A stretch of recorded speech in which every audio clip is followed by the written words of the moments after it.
साथियों नमस्कार।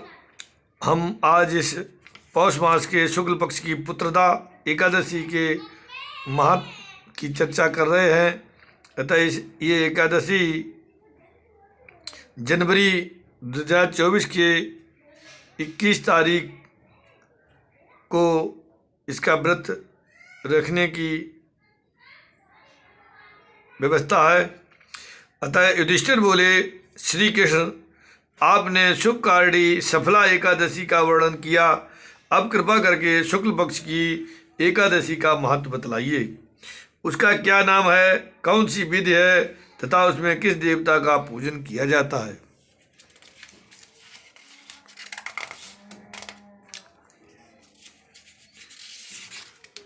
भगवान श्री कृष्ण ने कहा, राजन, पौष के शुक्ल पक्ष की जो एकादशी है उसे बतलाता हूँ, सुनो। महाराज, संसार के हित की इच्छा से मैं इसका वर्णन करता हूँ। राजन, पूर्वोक्त विधि से ही यत्न पूर्वक इसका व्रत करना चाहिए। इसका नाम पुत्रदा है। यह सब पापों को हरने वाली उत्तम तिथि है। समस्त कामनाओं तथा सिद्धियों के दाता भगवान नारायण इस तिथि के अधिदेवता है।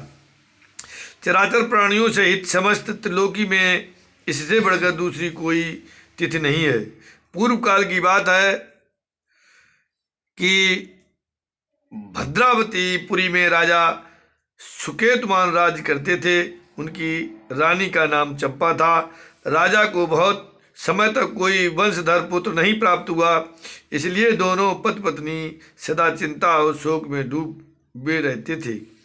राजा के पितर उनके दिए हुए जल को शोकोच्छ्वास से गर्म करके पीते थे। राजा के बाद और कोई ऐसा नहीं दिखाई देता जो हम लोगों का तर्पण करेगा। यह सोच सोच कर पितर दुखी रहते थे। एक दिन राजा घोड़े पर सवार हो गहन वन में चले गए। पुरोहित आदि किसी को भी इस बात का पता न था। मृग और पक्षियों से सेवित उस सघन कानन में राजा भ्रमण करने लगे। मार्ग में कहीं सियार की बोली सुनाई पड़ती थी तो कहीं उल्लुओं की जहाँ तहाँ रीछ और मृग दृष्टिगोचर हो रहे थे। इस प्रकार घूम घूम कर राजा वन की शोभा देख रहे थे। इतने में दोपहर हो गया। राजा को भूख और प्यास सताने लगी। वे जल की खोज में इधर उधर दौड़ने लगे। किसी पुण्य के प्रभाव से उन्हें एक उत्तम सरोवर दिखाई दिया, जिसके समीप मुनियों के बहुत से आश्रम थे। शोभाशाली नरेश ने उन आश्रमों की ओर देखा। उस समय शुभ की सूचना देने वाले शकुन होने लगे।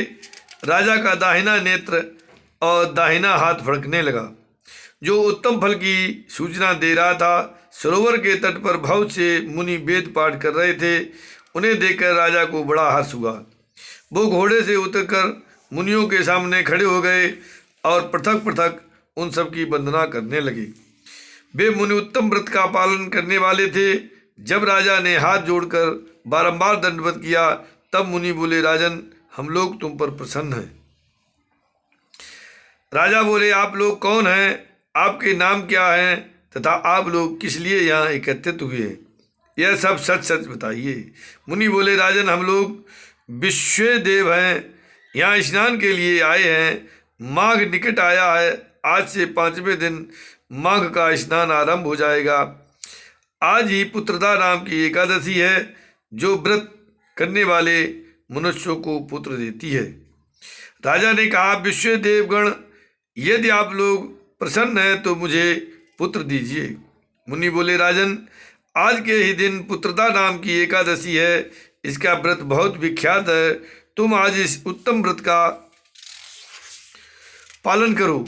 महाराज, भगवान केशव के प्रसाद से तुम्हें अवश्य पुत्र प्राप्त होगा।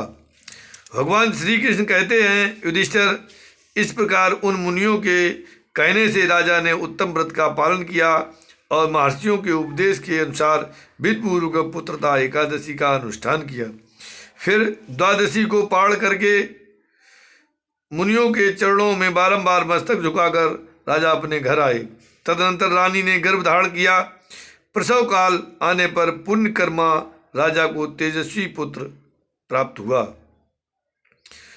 जिसने अपने गुणों से पिता को संतुष्ट कर दिया, वो प्रजाओं का पालन हुआ।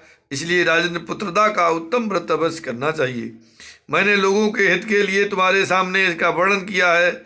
जो मनुष्य एकाग्रचित्त होकर पुत्रदा का व्रत करते हैं, वे इस लोक में पुत्र पाकर मृत्यु के पश्चात स्वर्गगामी होते हैं।